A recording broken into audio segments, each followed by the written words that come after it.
Next slide, satu lagi ini tadi udah sama Bapak, berikutnya.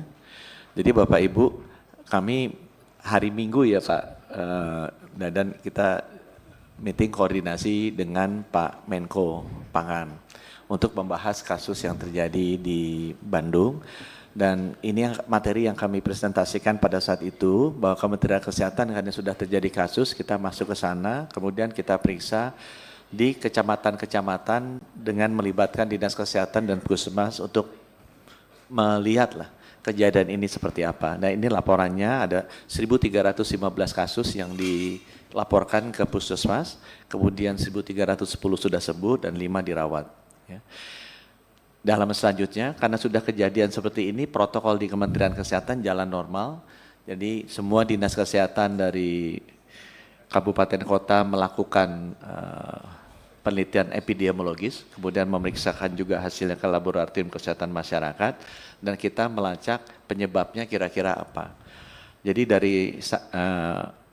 dan kita memecahnya berdasarkan SPPG-nya, karena ini yang produsennya. Ya. Ini ada satu SPPG Makmur Jaya, dia membuat 3.463 porsi, 380 anak keracunan, jadi sekitar 11%, tapi semuanya selamat, makanannya ada, dan kita lihat masa inkubasinya, karena masa inkubasi ini menentukan jenis mikrobiologinya, jenis kumannya atau jenis kimianya itu seperti apa. Ini juga nanti akan menentukan treatmentnya seperti apa. Ya, dan kita Puskesmas juga mencatat karakteristik dari sakitnya seperti apa. Ya.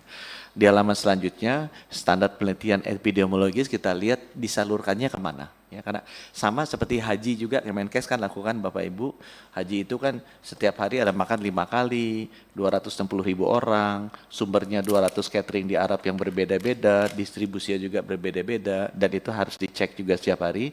Jadi kita menggunakan prinsip yang sama untuk bisa mengetahui kira-kira kejadian di mana, sumbernya dari mana gitu kan. Dan ini terjadian di 13 dari 20 sekolah. Ini untuk yang MBBG yang pertama ya. Di halaman berikutnya ini pengulangan kita lakukan ke SPPG berikutnya, ini lebih banyak sekitar 20% yang terkena ya.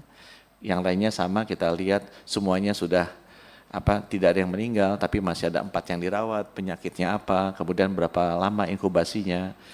Ini sama dengan yang tadi. Coba kita loncat saja ke halaman berikutnya. Ini MBBG yang lebih besar, jadi sekolahnya juga yang dia layani lebih banyak ya. Yang terakhir mungkin ini MBBG yang di Ciamplas, ini yang paling baru karena paling sedikit, dia baru 1.600-an, yang kena juga di atas 10%-an, kemudian seperti tadi saya sampaikan, penyelidikan epidemiologisnya kita jalankan.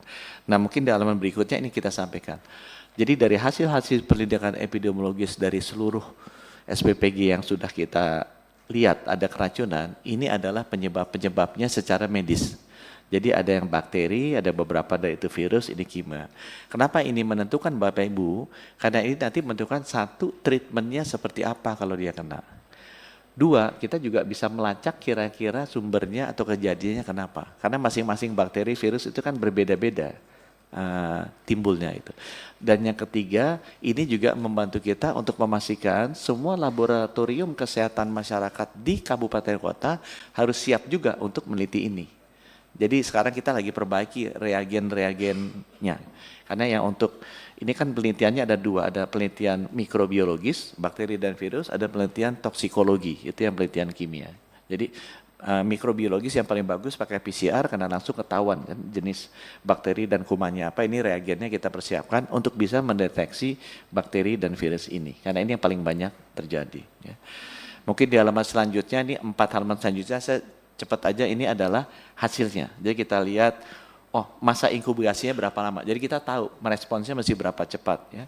Kemudian kita tahu juga sumbernya itu dari mana, gejalanya seperti apa. Jadi memudahkan para guru-guru atau sekolah kalau mau melihat, oh gejala yang seperti ini kira-kira penyebabnya ini. Dan ada treatmentnya seperti apa. Jadi ini dari pengalaman kita di Bandung kemarin, kita sudah mendapatkan pola lah, kira-kira seperti apa yang nanti akan kita sebarluaskan, standarisasikan ke seluruh puskesmas dan laboratorium kesehatan masyarakat agar bisa merespon cepat kalau ada kejadian-kejadian seperti ini ya. Mungkin langsung aja ke halaman 4, karena ini bakteri ya, bakteri sama virus yang 4 itu, coba mundur 1 halaman 17. mundur satu. Nah ini yang kimia ya, yang ada kimianya. Nah kemudian bab selanjutnya kita akan ngomong mengenai sertifikat like hygiene dan sanitasi. Ini memang diterbitkan oleh seluruh pemerintah daerah, kepala dinas kesehatan untuk setiap institusi yang memproduksi makanan siap saji. Ya, kalau yang ini kan paket itu di BPOM, tapi yang siap saji itu ada di Kemenkes dan implementasinya dilakukan seluruh dinas kesehatan daerah. Kami kemarin sudah koordinasi minta disederhanakan, jadi dalam minggu sampai sekarang kita udah ada penyederhanaannya Bapak Ibu yang kuning itu, supaya bisa mempercepat penerbitan SLHS ini ke ribuan SPPG yang ada. Ya, ini nanti akan diterbitkan oleh seluruh dinas kesehatan dan hari Senin kemarin saya udah meeting dengan Pak Tito juga Pak Mendagri ke seluruh kabupaten kota dinas kesehatannya untuk bisa menjelaskan agar bisa membantu mempercepat kalau ada permintaan pengurusan sertifikat ini. Ya. Di halaman selanjutnya ini ada contohnya saja yang dulu kalau yang institusi besar itu harus lewat OSS jadi tidak di Kemenkes di BKPM, tapi kalau yang institusi kecil, kalau yayasan segala macam itu bisa lewat dinas kesehatan, kita udah sosialisasikan agar bisa lebih cepat pengurusan izinnya. Ya. Nah, halaman berikutnya menurut saya ini yang paling penting Bapak Ibu, ini adalah pengawasannya. Nah memang pengawasan SPPG ini kita juga ngelihat tugasnya Kemenkes adalah mendukung BGN untuk memastikan agar ininya bagus karena program gizi ini sangat penting buat Kementerian Kesehatan. Kalau gizinya bagus, anak-anak kita masalah kesehatan kita mungkin berkurang 50%. Ya.